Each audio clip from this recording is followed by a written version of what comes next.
Hola amigos y bienvenidos a la edición de hoy de Apologética con Marta. En los últimos 2 episodios estuve hablando sobre qué es la apologética cristiana y por qué la necesitamos.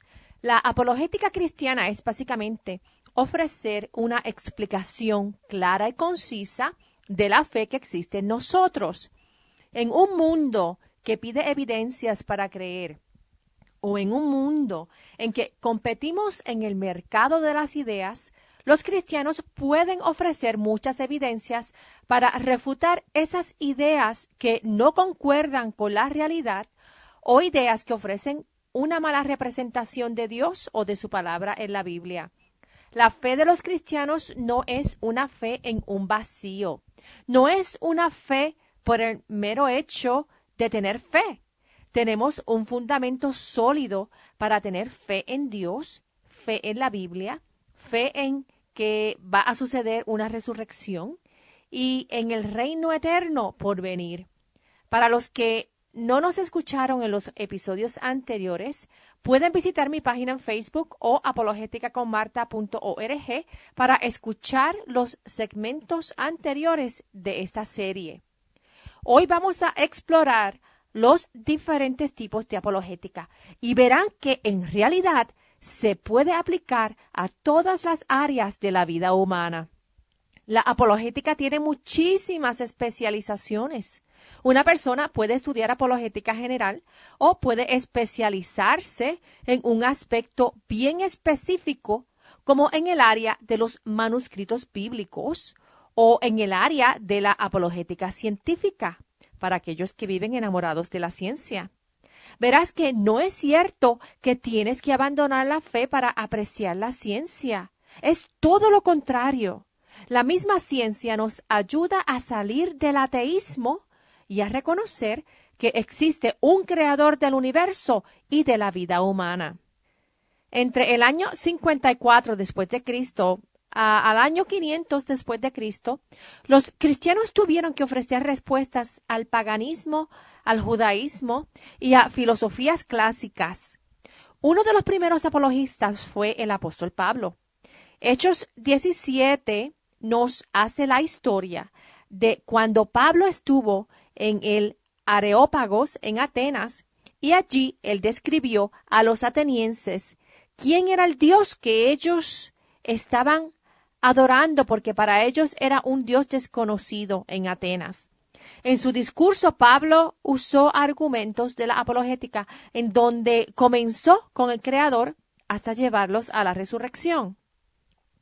San Agustín fue otro apologista famoso, quien vivió entre el 354 al 430 después de Cristo. La apologética ayudó a San Agustín a salir de los grandes errores teológicos que tenía en su mente y eventualmente San Agustín fue obispo de Hippo. Agustín tuvo un peregrinaje espiritual que comenzó con el paganismo de los griegos. Los griegos creían en muchos dioses y habían construido templos a sus dioses en muchos lugares de su imperio. Luego San Agustín siguió el maniqueo dualista. ¿Y qué es el maniqueo? El maniqueo es la doctrina que enseña que el mundo no está gobernado por un solo ser perfecto, sino que está gobernado por un balance de las fuerzas del bien y las fuerzas del mal. Esta doctrina eleva al diablo como la personificación del mal y lo coloca en una posición de poder comparable a Dios. Esta doctrina se derivó del zoroastrianismo, que era muy popular en el Medio Oriente. De hecho, aún en los tiempos de Mahoma, a principios de los años 600 después de Cristo, el zoroastrianismo era popular. El zoroastrianismo se originó en Persia por un maestro que se llamaba Manes o Maniqueo, y él fue quien le dio origen a esta idea del dualismo con un ser bueno y otro ser malo. Esta religión floreció entre el tercer y el quinto siglo. Regresando a San Agustín, hubo un cristiano que debatió con San Agustín y lo convenció de que el maniqueo era falso. Sin embargo, Agustín abandonó el maniqueo y siguió el camino del neoplatonismo. Y eventualmente, luego de darse cuenta, mediante el uso de la fe y de la razón, que el neoplatonismo tampoco concordaba con la realidad de cómo son las cosas, y finalmente él aceptó el teísmo. El teísmo es la creencia de que existe un Dios. Pero San Agustín aceptó específicamente el cristianismo como cierto y vino a ser uno de los teólogos y apologistas más prominentes del cristianismo. Un área que ha llevado a científicos ateos a reconocer la validez de Génesis 1, verso 1, que dice: Dios en el principio creó los cielos y la tierra, es el área de la astronomía. La astronomía ofrece evidencias del Big Bang que indica que sí hubo un principio del universo y por lo tanto sí tiene que existir un ser omnisciente y omnipotente con el deseo de darle un comienzo al universo. El astrónomo Robert Jastrow escribió un libro titulado Dios y los astrónomos, en donde él escribió lo siguiente y él dice: ahora vemos cómo la evidencia astronómica conduce a un punto de vista bíblico del origen del mundo. Los detalles difieren, pero los elementos esenciales en los recuentos astronómicos y bíblicos de Génesis son los mismos. La cadena de eventos que llegaron hasta el hombre comenzaron de repente y marcadamente en un momento definitivo en tiempo, en un destello de luz y energía. Como vemos aquí, la astronomía es una herramienta en la apologética que ayuda a corroborar el principio del universo y conduce a aquel ser que le dio principio al universo. Fíjate que la ciencia en realidad está a favor del teísmo y ofrece razones para la existencia de un diseñador del universo. No debemos de aceptar la premisa de que la ciencia y la fe son incompatibles o que para tener fe hay que abandonar la ciencia. El ateísta Sir Fred Hoyle escribió en su libro Evolution from Space lo siguiente y dijo: los sistemas bioquímicos son tan extremadamente complejos que la probabilidad es extremadamente minúscula de que esos sistemas bioquímicos sean formados si mezclan al azar las moléculas orgánicas simples. La probabilidad es casi cero de que por chance se formen sistemas bioquímicos complejos. Por lo tanto, Hoyle llegó a la conclusión de que debe de existir una inteligencia que diseñó los bioquímicos y le dio comienzo al origen de la vida carbonosa. Stephen Meyer es un científico que escribió un libro llamado The Signature of the Cell, en donde él presenta la evidencia del ADN en la célula y que apunta a un diseñador inteligente.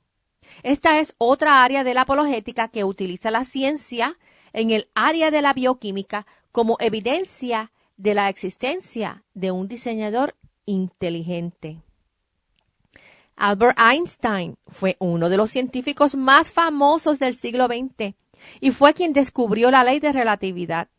Esa ley indica que el tiempo, el espacio y la materia vinieron en existencia a la misma vez. Einstein no fue cristiano, pero él sí tuvo que cambiar su filosofía agnóstica o panteísta cuando él miró el universo desde el telescopio Hubble. Él vio cómo el universo estaba en expansión, lo que indica que el universo tuvo un comienzo. Esta evidencia científica de la astronomía le corroboró que existía alguien omnisciente con la habilidad de crear el universo. El uso de la razón dirigió a San Agustín hacia el cristianismo, al igual que dirigió al famoso ateísta Anthony Flew a reconocer la existencia de una deidad. Anthony Flew, quien murió en el 2010, fue un filósofo ateo muy famoso en todo el mundo y él debatió a muchos cristianos. Una de las personas que Flew debatió fue el cristiano Philip Johnson, que expuso las evidencias del diseño inteligente en sus debates con Anthony Flew.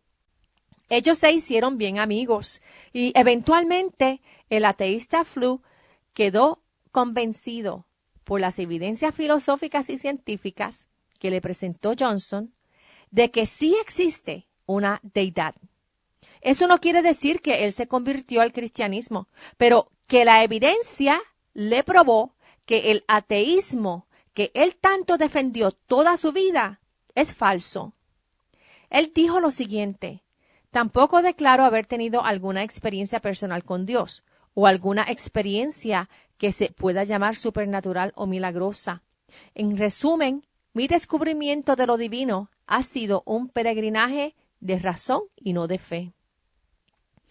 Anthony Flew, en su libro There is a God, que en español sería Hay un Dios, él escribió lo siguiente: es simplemente inconcebible que cualquier matriz material o campo pueda generar agentes que piensan y actúan.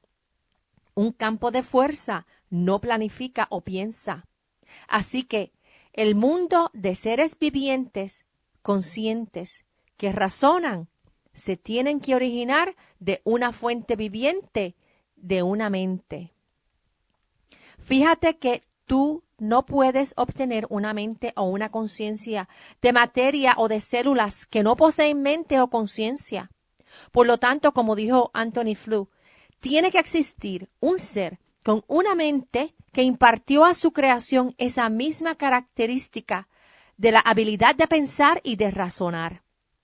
Solamente seres con conciencia pueden tener entendimiento de su propia existencia. Los animales solo reaccionan. Ellos no poseen entendimiento de su propia existencia. Aunque personas tratan de darles derechos a los animales como si fuesen personas, los animales no son personas con conciencia. Solo el ser humano posee esa capacidad de percibir su propia existencia. La apologética de Philip Johnson y otros con quienes Anthony Flew debatió ayudó al señor Flew a reconocer que la realidad de cómo opera el universo cuadra con la existencia de un ser supernatural. La filosofía, la ética y la ley moral es otro tipo de herramienta en la apologética. C.S. Lewis se convirtió al cristianismo luego de que no podía justificar el reconocer la existencia del mal sin que verdaderamente existiera el bien y un estándar absoluto del bien. El ateísta tiene un problema y es que no puede justificar que algo es malo. Para el ateo, como no existe un ser moral supernatural, un ser que dictamina lo que es bueno o malo en todo el universo, entonces las normas morales son preferencias del individuo. Los individuos con más influencia social y financiera y política en la sociedad tienden a establecer las normas y las leyes de lo que es bueno, correcto y aceptable dentro de esa sociedad. Hoy día estamos viviendo y estamos viendo cómo el ateísmo y el liberalismo religioso está dictaminando la moralidad de la homosexualidad y la aceptación del aborto. La apologética aplica también a estas áreas filosóficas y éticas.